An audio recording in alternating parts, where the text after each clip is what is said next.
Ng chicken thigh. Ayan, mamarinate natin. Brown sugar, ayan. Black pepper. Minced garlic, ayan. 2 tablespoon soy sauce.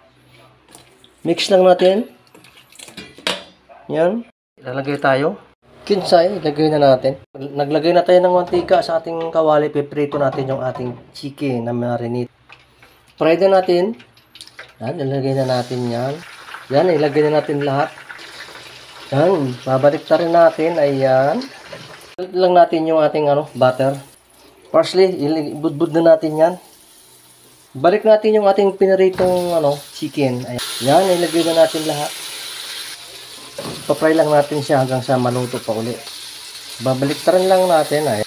Nasa medium heat lang tayo para hindi naman masunog. Ilagay natin yung katas niya kanina sa pagprito.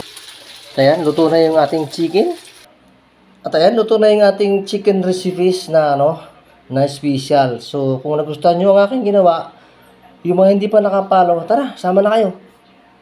See you on the next